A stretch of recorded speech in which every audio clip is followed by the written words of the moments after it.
सदस्य ओम प्रकाश यादव जी कल बहुत दुखी थे।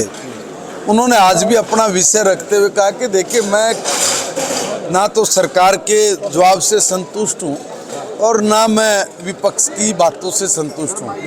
मैं तो ये चाहता हूँ कि मेरे हरियाणा प्रदेश के लोगों के साथ किस तरह का छलावा उस वक्त हुआ, उसके ऊपर स्पष्टीकरण दो। आज जब वो खड़े तो उन्होंने नेता प्रतिपक्ष से, प्रतिपक्ष तो नहीं है, उस वक्त के तमाम सम्मानित तत्कालीन मुख्यमंत्री जी और वर्तमान मुख्यमंत्री जी का नाम कोट करके माननीय सदस्य ने कहा कि मुझे जवाब चाहिए इस पे, नहीं तो मैं वॉकआउट करने पर मजबूर होऊंगा। तो उनका जवाब आया है, तो जवाब में वो लोग बौखला गए। बौखला इसलिए गए कि सम्मानित कोर्ट ने जो अपनी टिप्पणी की है, उस टिप्पणी को लेके ये लोग कह रहे हैं कि ये गलत है, ये टिप्पणी ठीक नहीं है, ऐसा नहीं कहा गया। अरे भाई, खुले शब्दों में साफ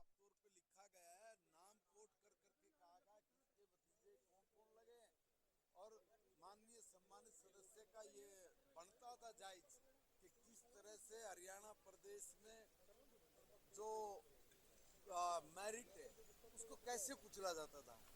उस वक्त मेरिट इम्पोर्टेंट नहीं थी, उस वक्त आपका कांग्रेस के नेताओं के साथ संबंध है कि नहीं है, ये इम्पोर्टेंट था।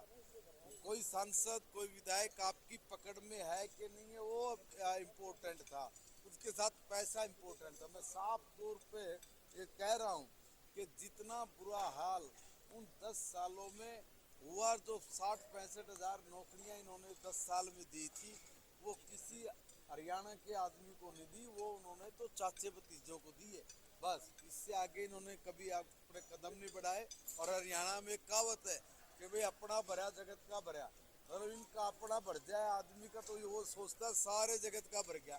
तो इन्होंने अपने चाचे भतीजा की सबकी नौकरी लगा दी, इन्होंने सोचा सारा हरियाणा प्रदेश लगा दिया। भाई ये तो बहुत कठोर दिल के आदमी थे। न कोई मेरिट पे रहम नहीं की, कोई पढ़ने वाले गरीब के बच्चे पे रहम नहीं किया।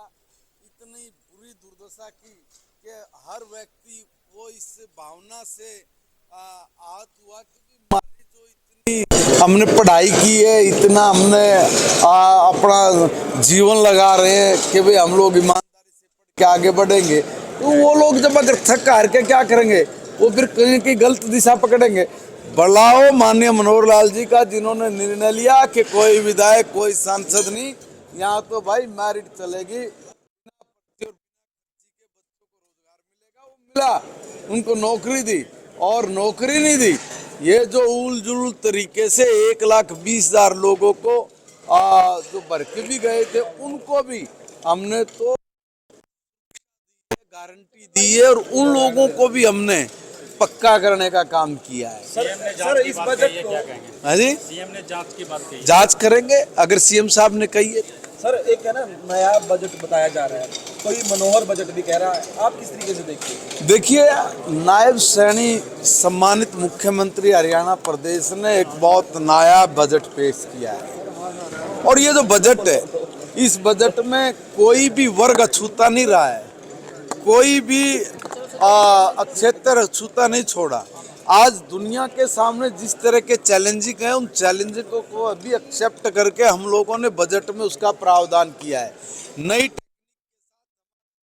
के सेक्टर में बढ़ोतरी, में नए इक्विपमेंट्स के साथ, सब्सिडी के साथ संपूर्ण संयंत्र मिले, उनमें पराली के प्रबंधन से लेके किसान की फसल के मुआवजे तक की व्यवस्था करने वाला हिंदुस्तान में हरियाणा पहला राज्य है। और मैं ये कह रहा हूँ कि जिस तरह का बजट आज ये प्रस्तुत हुआ है कल, उस बजट का कोई सानी नहीं, कोई मुकाबला नहीं है। मगर विपक्ष के लोगों का एक ही कहना बनेगा कि खोदा पहाड़ निकला चूहा, उठ के मुंह में जीरा, ये जोड़ा है, इसमें कुछ नहीं है।